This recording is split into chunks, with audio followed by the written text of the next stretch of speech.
Hi, ഇന്ന് നമ്മൾ മഷ്റൂമിൻ്റെ ഒരു റെസിപ്പി ആയിട്ടാണ് വന്നിരിക്കുന്നത്. അതിനുവേണ്ടി ഓയിസ്റ്റർ മഷ്റൂമാണ് നമ്മൾ എടുത്തിരിക്കുന്നത്. അപ്പോൾ അതൊന്ന് നമുക്ക് വൃത്തിയാക്കി എടുക്കാം. അതിനുവേണ്ടി ചെറിയ ചെറിയ പീസുകളാക്കി എടുത്തിട്ടുണ്ട്. വളരെ കനം കുറച്ച് പീസാണെങ്കിലാണ് നമുക്ക് എളുപ്പത്തിൽ വെന്ത് കിട്ടുള്ളൂ. അപ്പോൾ നമ്മൾ കൈ കൊണ്ട് തന്നെ ഇതെല്ലാം വൃത്തിയാക്കി ചെറിയ പീസുകളാക്കി മാറ്റിയിട്ടുണ്ട്. ഇനി നമുക്കിതൊന്ന് മഞ്ഞൾപ്പൊടി വെള്ളത്തിലിട്ട് വെക്കാം. ഒരു 15-20 മിനിറ്റോളം മഞ്ഞൾപ്പൊടി ഉപ്പും ഇട്ട വെള്ളത്തിൽ ഇട്ട് വെച്ചിട്ടുണ്ട്. അതിന് ശേഷം ഇതൊന്ന് ഊറ്റി വയ്ക്കാം വെള്ളം വാലാനായിട്ട്. മഷ്റൂം മസാലയ്ക്ക് ഇതിൽ നമ്മൾ ചേർക്കുന്നത് സവാളയും വെളുത്തുള്ളിയും പച്ചമുളകുമാണ്. അപ്പോൾ വെളുത്തുള്ളി ഒരു 8 അല്ലി ചെറുതാക്കി നീളനെ നുറുക്കി വെച്ചിട്ടുണ്ട്. പച്ചമുളക് ഒരു 5 എണ്ണം നീളനെ നുറുക്കി വെച്ചിട്ടുണ്ട്.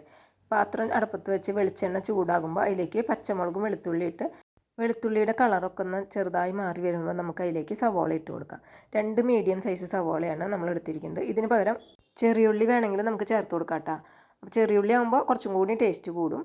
എളുപ്പത്തിനാണ് നമ്മൾ സവാള എടുത്തത്. അതിലേക്ക് ആവശ്യത്തിന് ഉപ്പ് ചേർത്തിട്ടുണ്ട്. ഒരു 1/4 ടീസ്പൂൺ മഞ്ഞൾപ്പൊടിയും കൂടി ചേർത്തിട്ടുണ്ട്. സവാള വല്ലാതെ മൊരിയണ്ട. നമുക്കൊന്ന് ചെറുതായി വഴണ്ടി വന്നു കഴിഞ്ഞാൽ നേരത്തെ കഴുകി വെച്ചിരിക്കുന്ന കൂൺ ഇതിലേക്ക് ചേർത്ത് കൊടുക്കാം.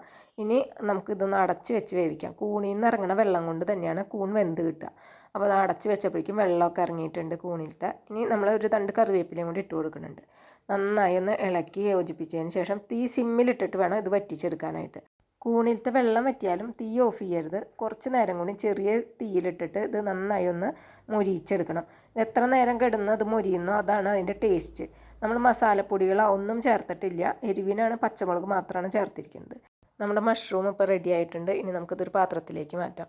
മഷ്റൂം ചൂടായി കഴിഞ്ഞാൽ വല്ലാതെ ചുരുങ്ങി പോകണോണ്ട് തന്നെ വളരെ കുറച്ചാണ് നമുക്ക് കിട്ടിയിട്ടുള്ളൂ. അപ്പോൾ എല്ലാവർക്കും ബൈ.